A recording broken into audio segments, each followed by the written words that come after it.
আজ আমরা জানব ইউপির আলু লোডিং রিপোর্ট হিসেবে কেরাবলী যে এলাকা রয়েছে সেই এলাকায় ভিন্ন ভিন্ন কোল্ড স্টোরের মালিকের কাছ থেকে কিভাবে তাদের কোল্ড স্টোরে আলু লোডিং হচ্ছে বা আলুর লোডিং এর সময় কি ধরনের সমস্যার সম্মুখীন হতে হচ্ছে বিস্তারিত আলোচনা অবশ্যই ইউপির আলুর লোডিং রিপোর্ট এবং আগামী দিনের আলুর ভবিষ্যৎ সম্পর্কে এই ভিডিওটির মাধ্যমে ইউপি হিসেবে কিন্তু জানতে চলেছি। অবশ্যই আপনারা সকলে সঙ্গে থাকুন।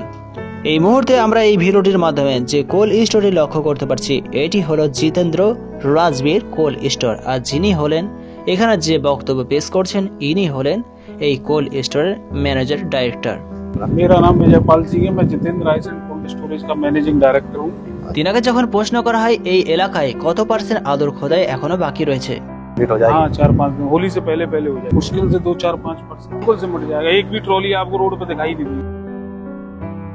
তিনি জানাচ্ছেন যে এই এলাকায় আলুর খনন কাজ করতে এখনো 3 থেকে 4% 5% মতন আলু বাকি রয়েছে। আর হোলির আগে পর্যন্ত কাছাকাছি যত সমস্ত আলু প্রত্যেকটা মাঠ থেকে কিন্তু এই কেরাবলী হিসাবে উঠে পড়বে। আর হোলির সময় পর্যন্ত কোনো কোল্ড স্টোরে ট্র্যাক্টর বা বড় বড় গাড়ি কোল্ড স্টোরে আলু লোড করার জন্য যেতে আপনি লক্ষ্য করতে পারবেন না। আলু লোডিং রিপোর্ট সম্পর্কে এই ম্যানেজার ডাইরেক্টর এই কোল্ড স্টোরের আলু লোডিং রিপোর্ট বিশ্লেষণ করতে গিয়ে তিনি জানাচ্ছেন যে हमारा तो 2-3 दिन पहले ही हाउसफुल हो गया। अब ये 2-4 हजार कट्टे रह गए किसानों को, वो मजबूरी में लेने पड़ रहे हैं।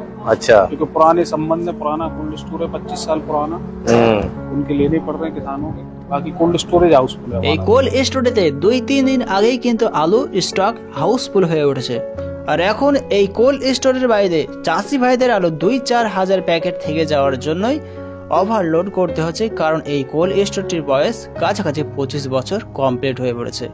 এছাড়া এই কোল্ড স্টোরের সঙ্গে চাষি ভাইদের সম্পর্ক গুরুতরভাবেই অনেকটাই ভালো। टोटल कोल्ड कितने होंगे केरावली का? 15-16 कोल्ड स्टोरेज, 2-3-4 कोल्ड स्टोरेज और हो गए हाउसफुल।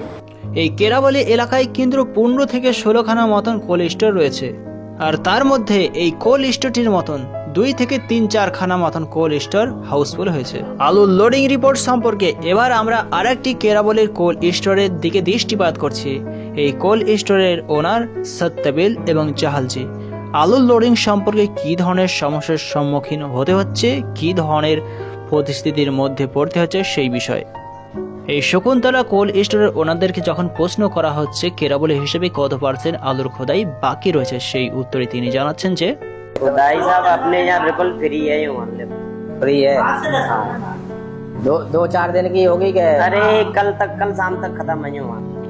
এই কেরাবলীর শকুন্তলা কোল্ড স্টোরের এলাকায় আলুর খোদাই কাজ কাল সন্ধ্যা পর্যন্ত কিন্তু কমপ্লিট হতে চলেছে। আলুর উৎপাদন সম্পর্কে যখন তিনাকে প্রশ্ন করা হয় সেই উত্তরে তিনি স্পষ্টভাবে জানিয়ে দেন যে আলুর উৎপাদন এই বছর কিন্তু গত বছরের থেকে কম রয়েছে। पैदावार भाई साहब कम है। समस्या का ईमानदारी से कोई कोल्ड ना भरे, सब खरीद के भरेगा। এই বছর কেরাবলীর বেশিরভাগ কোল্ড স্টোর মালিকদের সঙ্গে একটাই সমস্যা, যখন ইমানদারির সঙ্গে আলুর কোল্ড স্টোর লোড হয়নি তখন কিন্তু বিভিন্ন কোল্ড স্টোরে আলু 20,000 30,000 প্যাকেট করে আলু কিনে কোল্ড স্টোরে কিন্তু স্টক করা হয়েছে। समस्या का ईमानदारी से कोई कोल्ड ना भरे, सब खरीद के भरेगा। ईमानदारी से जो और साल बढ़ता है, जो हकीकत के बारे तो अच्छा, चाहे एक ग्रेड को हो चाहे बी ग्रेड, सी ग्रेड को तो सब खाली है। एक ग्रेड वाले ने खरीद के धरने पर एक 20,000 कट्टा का हुआ 15,000 कट्टा। ईमानदारी पूछे तो ईमानदारी की बात है, क्योंकि प्रेस्टेज को सवालों का भाव खाली नहीं रह जाए। अच्छा, हकीकत बात तो जीव है।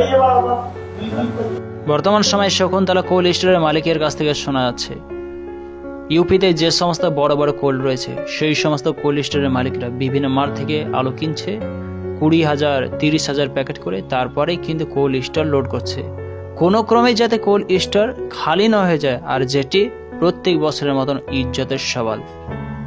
তবে বুঝতেই পারছেন ইউপিতে কিন্তু এইভাবেই কোল্ড স্টোরগুলিতে যে সমস্ত কোল্ড স্টোর লোড হচ্ছে সেই সমস্ত কোল্ড স্টোরগুলি কিন্তু ইনাদের বক্তব্য অনুসারে ইনাদের ওপিনিয়ন অনুসারে আলু কিন্তু কিনেই লোড করা হচ্ছে।